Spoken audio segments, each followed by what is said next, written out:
হাসিনা বাংলাদেশে ফেরার ঘোষণা দেওয়ার পর বাংলাদেশে আপাত দৃষ্টে মনে হচ্ছে রাজনৈতিক আলোচনা, সংলাপ, শঙ্কা এবং যত রকম বিশ্লেষণ সবকিছুই শেখ হাসিনা দেশে আসতে পারবেন কি পারবেন না সেই বিষয়টিকে কেন্দ্র করে আবর্তিত হচ্ছে।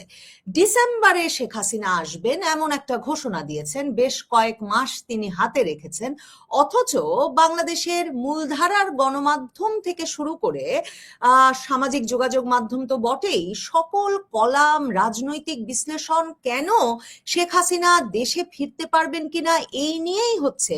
সেটা বিস্ময়কর বটে, বিশেষভাবে এমন অবস্থায় যখন সরকার দুদফা এরই মধ্যে আনুষ্ঠানিকভাবে এই রকম একটা সতর্কবার্তা জারি করেছে যে বাংলাদেশের আদালতের সরাসরি নিষেধাজ্ঞা আছে শেখ হাসিনা বিষয়ক খবরাখবর প্রকাশে, অথচ বাংলাদেশ টেলিভিশন থেকে শুরু করে বাংলাদেশের সকল মূলধারার টেলিভিশনগুলোর টক শো শেখ হাসিনার আলোচনায় মুখর। তার মানে কি সেই ডিসেম্বর পর্যন্ত শেখ হাসিনা বাংলাদেশে আসবেন কি আসবেন না সেটাই বাংলাদেশের রাজনীতির মূল আলোচ্য হয়ে থাকবে, এটাই বাংলাদেশের রাজনীতির সকল গতি প্রকৃতি নির্ধারণ করবে? এসব নিয়ে আলোচনায় আমার সঙ্গে যুক্ত হয়েছেন ব্লিটজ সম্পাদক সালাউদ্দিন শোয়েব চৌধুরী। সালাউদ্দিন শোয়েব চৌধুরী, আপনাকে স্বাগত জানাই। মানে ডিসেম্বর পর্যন্ত কি মনে হচ্ছে যে শেখ হাসিনাই মূল আলোচ্য থাকবেন? মানে উনি কেন কেন আসতে পারবেন না এ বিষয়ে এত বিস্তর লেখালেখি হচ্ছে বাংলাদেশের মূলধারার সংবাদ মাধ্যমগুলোতে, এবং টক শোতে এত মানে তর্ক বিতর্ক হচ্ছে যে মনে হচ্ছে উনি ফিরে আসবেন, এই শঙ্কাটা খুব জেঁকে বসেছে এক দলের মনে, আরেক দলের মনে ভীষণ একটা তীব্র আশাবাদ। ডিসেম্বর পর্যন্ত এই চলবে বাংলাদেশের রাজনীতিতে? অনেক অনেক ধন্যবাদ। এটা তো মাত্র জুলাই মাস, মাঝামাঝি সময়, তো ক্যালেন্ডারে দেখলে বুঝতেছি আমরা তো 5 মাস আরো বাকি আছে। আপনি বা আমরা সবাই যখন শেখ হাসিনার আলোচনা নিয়েই মুখর, বা সরকারি দল এবং তাদের মিত্ররা যখন হাসিনার ঠেকাও প্রচেষ্টা নিয়ে অস্থির, তখন আসলে অন্য কিছু ঘটছে যেটা এরা কেউ স্বীকার করছে না বা বলছে না। সেটা হলো বাংলাদেশের সামনে তো একদম সামনে, মানে 5 মাস পরে না, 1 মাস পরে, 2 মাস পরে ভয়ঙ্কর অর্থনৈতিক সংকট। আমরা তো বিশ্ব ব্যাংক, এডিবি কারো কাছ থেকে টাকা পাইনি। আমরা যখন চীনে গেলাম টাকা পাবো সেই আশায়, ঠিক তখনই অন্য একটি গোষ্ঠী সংসদ ভবনের দক্ষিণ প্লাজায় মার্কিন যুক্তরাষ্ট্রের স্বাধীনতা দিবস উদযাপনের অনুষ্ঠান করে প্রধানমন্ত্রীর যে চীনে গেলে কিছু প্রাপ্তির একটা ক্ষীণ সম্ভাবনা ছিল সেটারও পিঠে ছুরি বসিয়ে দিল, যেটা হয়তো প্রধানমন্ত্রী বুঝতে পারেননি। সংসদের ভেতরে আমাদের এখন মার্কিন ককাস হয়েছে, মানে আমাদের স্বার্থ আমেরিকা দেখবে, সেটার জন্য এতকাল আমরা বলেছি এখন আমরা আমেরিকার স্বার্থ দেখব। ঠিক এই যখন পরিস্থিতি, তখন আজকেই বা গতকাল ঢাকায় চীনের রাষ্ট্রদূত ঘোষণা দিয়েছেন যে চীন বাংলাদেশ করিডোরের কাজ চলছে। দেখুন, আমরা তো জানতাম বা আমরা তো জানি যে এরকম করিডোর নিয়ে আলোচনা হয়েছে, হয়তো সমঝোতা স্মারকও হতে পারে, কিন্তু উনি ঘোষণা দিয়েছেন কাজ চলছে। তার মানে আসলে কি হচ্ছে? আমরা তো অনেক কিছুই জানতাম না যে মার্কিন যুক্তরাষ্ট্রের সাথে 9 ফেব্রুয়ারি যে চুক্তি হলো বাণিজ্য গোপনে, এটা তো আমরা জানতাম না, অনেক পরে জেনেছি। বা শেখ হাসিনাকে মৃত্যুদণ্ডের আদেশ দিয়ে একটা অস্থিরতা সৃষ্টি করার পর ওই দিন পোর্টগুলো দিয়ে দিল ইউনূস। তো আসলে এই সরকার কি করছে? চীনের দিকে ঝুঁকছে, না আমেরিকার দিকে ঝুঁকছে, নাকি পাকিস্তানের দিকে ঝুঁকছে, নাকি কারো দিকেও ঝুঁকতে পারছে না? এই যখন পরিস্থিতি, তো মার্কিন যুক্তরাষ্ট্রের স্বাধীনতা দিবস আপনি উদযাপন করলেন, আমেরিকাকে খুশি করার জন্য, তখনই চীনের রাষ্ট্রদূত বলে দিল করিডোরের কাজ চলছে। তো আমি তো নিশ্চিত, আপনিও জানেন, আজকেই বা আগামীকালকেই ওয়াশিংটন জানতে চাইবে যে হোয়াট ইজ হ্যাপেনিং। এটাই স্বাভাবিক। সরকারকে একটা বিবৃতি দিতে হবে। বিবৃতি দিলে চীন বিমুখ হবে, বিবৃতি না দিলে আমেরিকা বিমুখ হবে। অন্যদিকে প্রধানমন্ত্রী ঘোষণা দিয়েছেন বলে একটি পত্রিকা দাবি করছে, মানে যেই পত্রিকাটা আসলে ভীষণভাবে বিতর্কিত, যে তিনি ভারতে যাবেন না, তিনি সৌদি আরব যাবেন। তো সৌদি আরব আপনি যাচ্ছেন মানে এমন এক সময় যখন সৌদি বাদশার দম ফেলার ফুরসত নেই, সে ইরান নিয়ে ব্যস্ত। সৌদি বাদশাহ এখন পাকিস্তানের সঙ্গে মিটিং করছে সহযোগিতার জন্য, সেই সময় আপনি যাবেন। তো সৌদি বাদশাহ হয়তো 5 মিনিটের জন্য একটা সৌজন্য সাক্ষাৎকার করে বলবে যে আপনি এসেছেন, ওমরা পালন করুন। তো ওমরা পালন করতে যাচ্ছি, কোনো প্রাপ্তি হবে না। মালয়েশিয়া আমরা গেলাম, ঢাকঢোল পিটালো, বন্ধুর জাদু, এমন জাদু যে 2,53,000 বাংলাদেশিকে মালয়েশিয়া ফেরত দিয়ে দিচ্ছে। তো আপনি তো আসলে হয়তো উপলব্ধি করতে পারছেন না সরকার প্রধান হিসেবে যে আসলে কি ঘটছে। পাশাপাশি আমরা তো কট্টর ভারত বিরোধী অবস্থান নিয়েছি, অথচ পররাষ্ট্র মন্ত্রণালয় যিনি সবচেয়ে বেশি ভারত বিরোধী হিসাবে কথাবার্তা বলছিলেন, হুমায়ুন কবির, ওনাকে কিন্তু চুপ করিয়ে দেওয়া হয়েছে কয়েকদিন ধরে। আপনি এটা লক্ষ্য করবেন। এখন পররাষ্ট্র মন্ত্রণালয়ের কথা একমাত্র শামা আহমেদ বলছেন। সব মিলিয়ে এই সরকারের জন্য একটি ভয়ঙ্কর চ্যালেঞ্জ। হয়তো আগামী 24 বা 48 ঘন্টার মধ্যে পাকিস্তান হুতি বিদ্রোহীদের উপর, এমনকি ইরানে হামলা চালাতে বাধ্য, যেহেতু পাকিস্তান সৌদি আরবের কাছ থেকে কয়েকশো মিলিয়ন ডলার নিয়েছে এই প্রতিশ্রুতি দিয়ে যে তোমাদের আর পারমাণবিক শক্তি অর্জনের প্রয়োজন নেই, আমরাই আছি। তো পাকিস্তান যখন ইরানে হামলা করে ফেলবে, এবং করবে 48 ঘন্টার মধ্যেই, তখন কিন্তু ইরান পাকিস্তানের উপর মিসাইল বৃষ্টি করবে। মিসাইল বৃষ্টি করে পাকিস্তানকে একদম নাস্তানাবুদ করে দিবে। আপনি জানেন বালুচিস্তান স্বাধীনতা ঘোষণা করেছে, যদিও সেটা এখনো আনুষ্ঠানিকভাবে কিছু না, কিন্তু করেছে। ইরান যখন হামলা করবে তখন দেখবেন খাইবার পাখতুনখোয়া, পাকিস্তান অধিকৃত কাশ্মীর, ওরা বলবে আমরা ভারতের সাথে যাচ্ছি, মানে সব মিলিয়ে একটা ভীষণ বাজে অবস্থায় যাচ্ছে পাকিস্তান। অন্যদিকে আমরা যারা বাংলাদেশের নব্য মার্কিন মিত্র, আমরা ভাবছি যে আমরা আমেরিকার সাথে আছি, আর কোনো সমস্যা নাই। তো একটু তাকিয়ে দেখুন মধ্যপ্রাচ্যে, যে আমেরিকার অরিজিনাল আসল মিত্র ইসরায়েল, সেই ইসরায়েলকে আমেরিকা ইরানের সাথে চুক্তি করার সময়, কথিত শান্তি চুক্তির সময়, কিন্তু ইসরায়েলকে বাদ দিয়ে দিয়েছে। যার ফলে এখন যখন মার্কিন যুক্তরাষ্ট্র ইসরায়েলে হামলা করছে, ইরানে হামলা করছে, দুঃখিত, তখন ইসরায়েল নিশ্চুপ। এমনকি ইসরায়েল লেবাননেও হামলা বন্ধ করে দিয়েছে।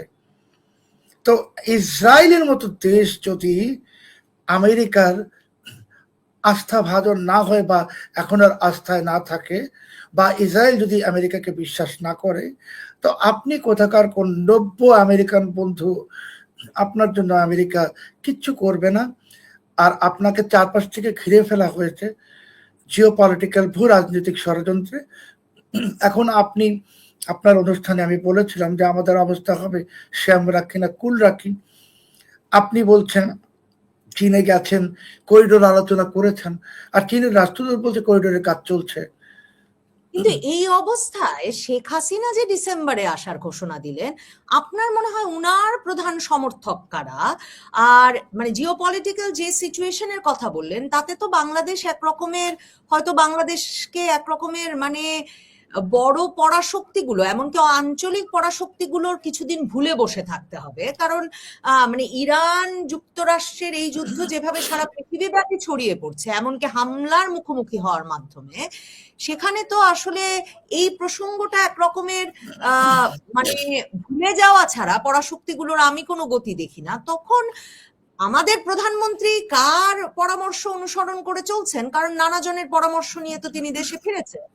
আর শেখ হাসিনা কোন সমর্থনের প্রত্যাশায় ডিসেম্বরে ফিরবেন বলে ভাবছেন?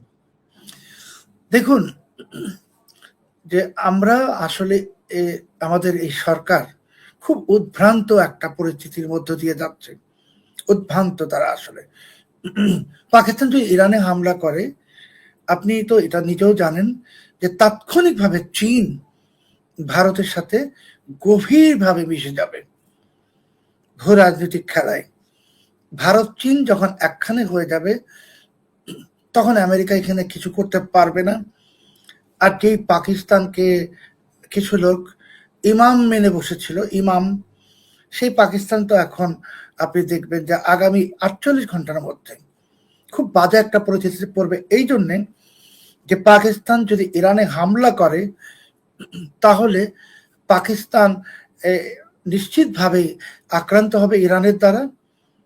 আর পাকিস্তান যদি এখন ইরানে হামলা না করে, তাহলে পুরো জিসিসি দেশগুলো, মানে গালফ কান্ট্রিজ যারা আছে, সৌদি আরব, কাতার, কুয়েত, এমন কি জর্ডান, এরা সবাই পাকিস্তানের বিরুদ্ধে চলে যাবে, বিশ্বাসঘাতক। এবং তখন সৌদি আরবে যে প্রায় 20 লাখ পাকিস্তানি, এদেরকে বহিষ্কার করে দেবে সৌদি আরব। তো পাকিস্তানের জন্য মরণ দশা চলে এসছে। সেটা তো যারা এখানে ইমাম মেনে দাঁড়িয়ে আছেন পাকিস্তানের পিছনে, তারা জানেন না যে তাদের ইমাম এখন এমন এক পরিস্থিতিতে যে সে যেদিকেই যাবে সেদিকেই বিপদ। এবং সেই ইমামকে মেনে আপনি পাকিস্তানকে ভেবেছিলেন, পাকিস্তান আছে, আমেরিকা আছে, তো পাকিস্তানের পরিস্থিতি বলেছি। আর আমেরিকার কথা তো বললাম, স্বার্থের জন্য আমেরিকা ইসরায়েলকেও ছুঁড়ে ফেলেছে, মানে ডোনাল্ড ট্রাম্প। সেখানে আমাদের বাংলাদেশ বা বিএনপি সরকার কি? এই সমস্ত ঘটনাপঞ্জি যা এখন ঘটছে, সেটা আসলে অন্তত পক্ষে 2 মাস আগে থেকে ভারতের নীতি নির্ধারকরা জানে, শেখ হাসিনাও জানেন। আর জানেন বলেই তিনি বলেছেন তিনি ডিসেম্বরের মধ্যে আসবেন।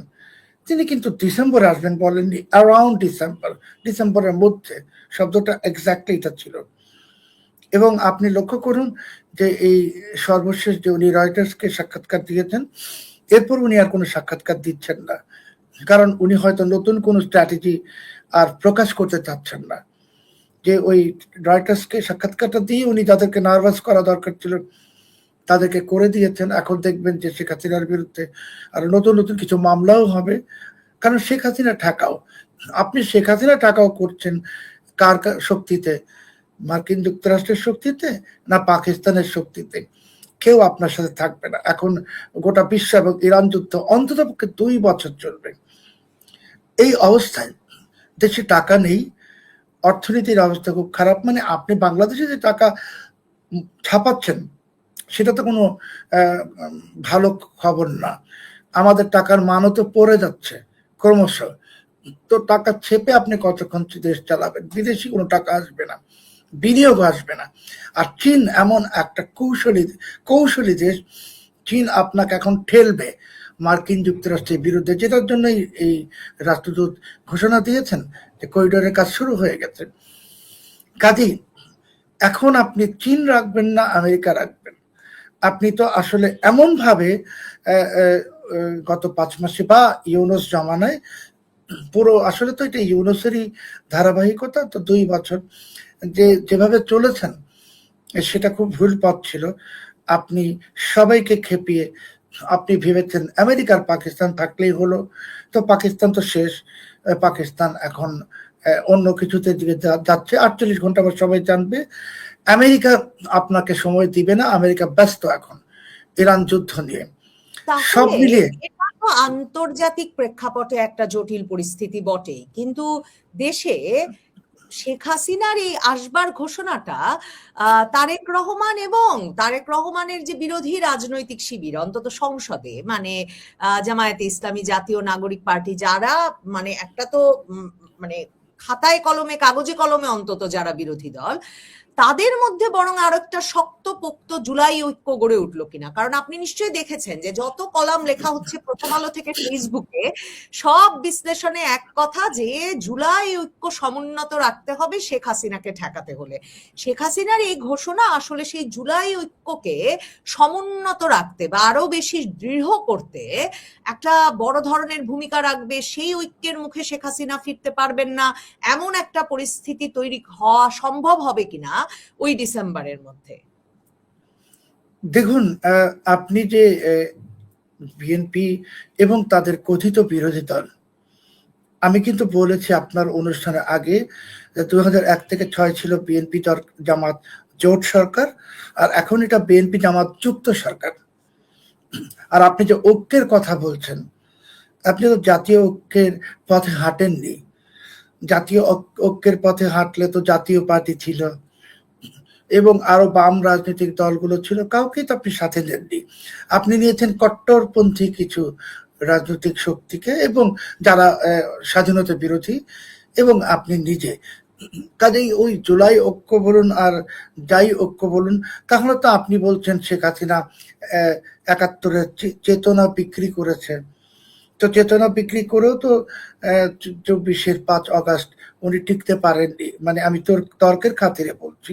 তো আপনি এখন জুলাই চেতনা বিক্রি করে আর কতক্ষণ?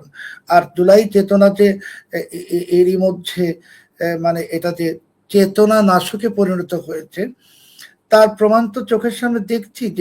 যে অনুষ্ঠানগুলো হচ্ছে, লোকজন হচ্ছে না, বা ইউনূসের যে শ্রেষ্ঠ রাজনৈতিক দল তারা যে অনুষ্ঠান সূচি করার কথা ঘোষণা দিয়েছিল বা করছে কিনা এখন জানিও না, যে সারা দেশে এটার আর কোনো খবরও নাই। কাজেই সহজ কথা হলো যে আপনি আসলে জুলাই ঐক্যটা কি, মানুষ তো বুঝে গেছে যে 24 সালের ওইটা একটা ষড়যন্ত্র ছিল। মানে আপনি যাদেরকে জুলাই ঐক্যের অংশীদার মনে করছেন, তারা তো প্রকাশ্যে স্বীকার করছে যে এটা মেটিকুলাস ইউনুস, সে তো বলেছে যে এটা কোনো অর্গানিক আন্দোলন ছিল না, এটা একটা মেটিকুলাসলি ডিজাইন করা, একটা মেটিকুলাস ডিজাইন অভ্যুত্থান ছিল। বা আপনার যে কথিত জুলাই ঐক্যের অংশীদাররা, তারা তো স্বীকার করছে প্রকাশ্যে অপ্রকাশ্যে যে এটা ষড়যন্ত্র ছিল, সবকিছুই বের হয়ে আসছে। তো কাজে এখানে আর ওই সমস্ত কথা বলে আপনি দেশ বিক্রি করে দিয়েছেন। আপনি দেশের স্বাধীনতা সার্বভৌমত্বকে কম্প্রোমাইজ করে ফেলেছেন। আপনি আপনি দেশের স্বাধীনতা সার্বভৌমত্বকে কম্প্রোমাইজ করে ফেলেছেন। আপনি সংসদের দক্ষিণ প্লাজায় অন্য একটা দেশের স্বাধীনতা দিবস উদযাপন করে জাতিকে, গোটা জাতিকে এই বার্তা দিয়েছেন যে আমাদের জন্য এখন আমেরিকা আমেরিকা এবং আমেরিকা, বাংলাদেশ ফার্স্ট নয়, আমেরিকা ফার্স্ট। এই সমস্ত বার্তা দেওয়ার পর আর এখন এই জুলাই ঐক্য বলুন আর কি ঐক্য, এই সমস্ত আমার মনে হয় না কোনো কাজে লাগবে। এই সমস্ত হলো যে একজন মানুষ যখন ডুবতে থাকে তখন খড়কুটো ধরেও বাঁচার চেষ্টা করে। কাজেই হাসিনা ঠেকাও, এটা সেই খড়কুটো ধরে বাঁচার চেষ্টা। কিন্তু হাসিনাকে তো ঠেকাতে ওনারদের হবে না, হাসিনাকে ওনারা ঠেকাবেনও না, কারণ তার অনেক আগেই অনেক কিছু হয়ে যাবে। সেটা হয়তো আমি এখন বলতে পারবো না বা বলবো না, বলার সময় আসেনি। ওনারা যে ভাবছেন যে ধরুন ডিসেম্বরের মধ্যেই শেখ হাসিনা ফিরবেন বা সেপ্টেম্বরে ফিরবেন, তো ওই অবধি আসলে কি হবে, ওনারাই ক্ষমতায় থাকবেন কি থাকবেন না, বা অন্য কেউ কিছু করবে কিনা, সেটা তো আমরা জানি না। তো সেইখানে যারা যদি এখানে একজন আবদেল ফাতাহ আল সিসি চলে আসেন এবং তিনি যদি শেখ হাসিনাকে ঠেকানোর চেষ্টা না করেন, তখন তো আর কিছুই থাকবে না। কাজেই আপনি এখন এই জুলাই ঐক্য, জাতীয় ঐক্য, এগুলো অনৈক্যটা আপনারাই সৃষ্টি করেছেন। আপনারা এই জাতীয় পার্টিকে, জাসদকে, সমস্ত রাজনৈতিক দলকে আওয়ামী লীগের কথা না হয় বাদই দিলাম, এইগুলোকে আপনারা অস্বীকার করেছেন। আর আওয়ামী লীগের মতন একটা এত বিশাল রাজনৈতিক দল যার ৬-৭ কোটি সমর্থক, সেটাকেই বা আপনি কিভাবে নিষিদ্ধ করলেন? মানে আপনি হয়তো আওয়ামী লীগের যারা অভিযুক্ত, যাদের বিরুদ্ধে অভিযোগ আছে, তাদেরকে হয়তো রাজনীতি থেকে বিরত রাখতে পারতেন, কিন্তু আপনি তো একটা রাজনৈতিক দলের বিরুদ্ধে যুদ্ধ ঘোষণা করেছেন, যেই দলের সদস্য সংখ্যা ৬ কোটি ৭ কোটি। আপনি জাতীয় পার্টির বিরুদ্ধেও যুদ্ধ ঘোষণা করেছেন, আপনি বাম রাজনৈতিক দলগুলোর বিরুদ্ধেও যুদ্ধ ঘোষণা করেছেন। এতগুলো প্রতিপক্ষ রেখে আপনি শুধুমাত্র ইসলামপন্থী বা উগ্রপন্থী কয়েকজন লোককে নিয়ে, এই জামাতে ইসলামী অতীতের সমস্ত নির্বাচনে তো ২০টা আসনও পায় নাই, তাই না? তো এইবার কেন পেয়েছে সেটা সবাই জানে। তো এই সমস্ত ক্ষুদ্রাতি ওই প্রশ্নটার উত্তর দেন নাই যে হাসিনাকে কারা সমর্থন দিচ্ছেন, শেখ হাসিনা কাদের সমর্থনে বলতে পারছেন? আপনার কি মনে হয় চাপ বাড়ছে এই সরকারের ওপর একটা অন্তর্ভুক্তিমূলক রাজনৈতিক পরিবেশ সৃষ্টির, নাকি পশ্চিমা দেশগুলো তারা আসলে এই যে আওয়ামী লীগ বিহীন রাজনীতি এটা নিয়েও এখনো কোনো মুখ খুলছে না? সেটা একটা প্রশ্ন। কারণ অনেক বিশ্লেষক, আবার আন্তর্জাতিক বিশ্লেষকদের অনেকে আবার বিভিন্ন আন্তর্জাতিক গণমাধ্যমে লিখছেন যে বাংলাদেশে একটা অন্তর্ভুক্তিমূলক রাজনীতির পরিবেশ তৈরির সময় এসেছে, ন্যাশনাল রিকনসিলিয়েশনের কথা বলছে। এই চাপটা বাড়ছে বা এই চাপটা আসা শুরু হয়েছে বলে মনে হয় কিনা আপনার? এটা একটা প্রশ্ন। আরেকটা প্রশ্ন হচ্ছে যে আপনি বারবার ওই যে সংসদ ভবনে কিভাবে আমেরিকার স্বাধীনতা দিবস হয়ে গেল, দেশ বিক্রি, মার্কিন চুক্তি এসব নিয়ে কথা বলছেন বটে, কিন্তু আপনি নিশ্চয়ই দেখছেন যে পত্রপত্রিকা এবং সামাজিক যোগাযোগ মাধ্যমে শেখ হাসিনাকে কেন ফিরতে দেওয়া যাবে না, এই পক্ষের যারা আলোচনা করছেন তারা বলছেন যে ভারতের দাসত্ব তো আর ফিরতে দেওয়া যাবে না, কাজেই শেখ হাসিনাকে ঠেকাতে হবে, কারণ ভারতের দাসত্ব ঠেকাতে হবে। মার্কিন যুক্তরাষ্ট্রের দাসত্ব আসলে বাংলাদেশের জন্য ততটা ক্ষতিকর নয়। দেখুন, যারা ভারতের দাসত্ব ঠেকাতে হবে বলছেন, তারা এটাও বলছেন যে ভারতের সঙ্গে কোনো ব্যবসাও করা যাবে না, পাকিস্তানের সাথে করতে হবে। তারাই বলছেন, যাদের কথা আপনি বলছেন। কিন্তু বাংলাদেশের মানুষ, এই মুহূর্তে বাংলাদেশের মানুষ, ধরুন ধর্মীয় যাদের প্রচন্ড আবেগ, তাদের কথাই যদি বলেন, তো মার্কিন যুক্তরাষ্ট্র তো ইরানে মুসলমানদেরকে মারছে, মুসলমানদেরকে হত্যা করছে।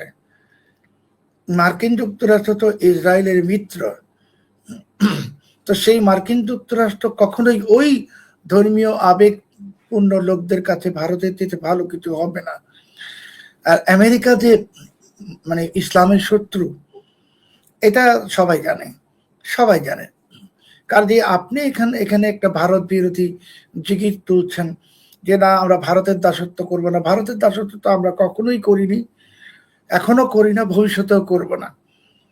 বলেছিলেন তো শেখ হাসিনা ভারতের সাথে গোলামি চুক্তি করেছে, তো 2 বছরে গোলামি চুক্তি তো দেখলাম না একটাও। বলেছিলেন তো আসিফ নজরুল 26 লাখ ভারতীয় বাংলাদেশে আছে, দেখলাম না তো। তো এই সমস্ত ফালতু সস্তা স্লোগান, ভারতের দাসত্ব, আসলে তারা যারা ভারতের দাসত্ব করব না বলে, তারা মনে প্রাণে পাকিস্তানের গোলাম, তারা মনে প্রাণে আমেরিকার গোলাম। পাকিস্তানের গোলাম আপনি হচ্ছেন, পাকিস্তান বলছে আসো গলা লাগো, আর আপনি আমেরিকার গোলাম হচ্ছেন, আমেরিকা আপনাকে স্বীকারই করে না। মানে আমেরিকা তো আপনাকে কোনোভাবেই টাকা পয়সা দিচ্ছে না, কিচ্ছুই দিচ্ছে না। এমনকি এই পত্রিকায় দেখলাম রিপোর্ট, আপনিও দেখেছেন, যে এলএনজি কেনা হচ্ছে এখন 50% বেশি দামে। লুটপাট চলছে। আপনি আমেরিকার সাথে বন্ধুত্বের নামে আমেরিকানরাও লুটপাট করছে, আমাদের দেশে আমেরিকান কাউন্টার পার্ট যারা আছে তারাও লুটপাট করছে। কাজে এগুলো করে বেশি দিন টেকা যাবে না। এখন শেখ হাসিনার প্রসঙ্গ, যে শেখ হাসিনার পিছনে কারা। দেখুন, শেখ হাসিনা বাংলাদেশে শুধু এই 15 বছর প্রধানমন্ত্রী ছিলেন না, এর আগেও উনি 5 বছর প্রধানমন্ত্রী ছিলেন, তাই না? শেখ হাসিনা তো 96 থেকে 2001 প্রধানমন্ত্রী ছিলেন, তার মানে সব মিলিয়ে 20 বছর, 20 বছর, উনি 21 বছর প্রধানমন্ত্রী। তো এই শেখ হাসিনার আন্তর্জাতিক যোগাযোগ বা সংযোগ, যারা ব্রিটেনে পালিয়েছিল, বা অন্য কোথাও পালিয়েছিল তাদের চাইতে কম, এটা যদি ভাবি আমরা ভুল করব। শেখ হাসিনার প্রচুর বিদেশি যোগাযোগ আছে, এবং শেখ হাসিনা যদি বলেন যে ভারতমুখী রাজনীতি করেছেন, উনি ভারতমুখী রাজনীতি করেন নাই, উনি ভারতের কাছ থেকে বাংলাদেশের স্বার্থগুলো আদায় করে নিয়েছেন। এখন ডিসেম্বরই তো আপনার গঙ্গার পানি চুক্তি শেষ হয়ে যাচ্ছে, এটা কিন্তু জুলাই মাস, আপনি তো পানি পাবেন না, দিবে না, আপনি তর্ক করলে তো দিবে না। এই যে বর্ষা মৌসুম আসছে, এসে গেছে, বর্ষাটা একটু বাড়লে তখন যদি ওদের কোনো এই বাঁধে বা ব্যারেজে ফাটল ধরে, এবং সেই ফাটল ধরার কারণে যদি আমাদের এখানে পানি ঢুকে, আপনি কি করবেন? কিছু করতে পারবেন? বা ভারত যদি ইচ্ছা করেই বাঁধ খুলে দেয়, আপনি কি করবেন? কিছু করতে পারবেন? পারবেন না। পাকিস্তানই পারতেছে না। পাকিস্তানের যে সিন্ধু নদী শুকিয়ে দিয়েছে পানি বন্ধ করে, আর যখন পানির দরকার নেই তখন পানি ছেড়ে দেয়, পাকিস্তান কি করতে পারছে? পাকিস্তান তো পরাশক্তি না, পাকিস্তান হলো একটি ক্ষুদ্র পারমাণবিক শক্তি, ভারত হলো আঞ্চলিক পরাশক্তি, চীন হলো আঞ্চলিক পরাশক্তি। সব মিলিয়ে শেখ হাসিনার আশা ঠেকানোর জন্য আপনারা যা করছেন এটা হাস্যকর, এটার কোনো মানে নেই। কারণ শেখ হাসিনা নিজেই আমার মনে হয় যে এই সমস্ত জিনিস দেখছেন আর উনি হাসছেন। উনি জানেন যে যখন উনি আসবেন তখন যারা এখন ঠেকানোর জন্য শেখ হাসিনা ঠেকাও বলছেন, তারাই ক্ষমতায় থাকবেন না। অসংখ্য ধন্যবাদ সালাউদ্দিন শোয়েব চৌধুরী, ধন্যবাদ দর্শক যারা এতক্ষণ সঙ্গে ছিলেন।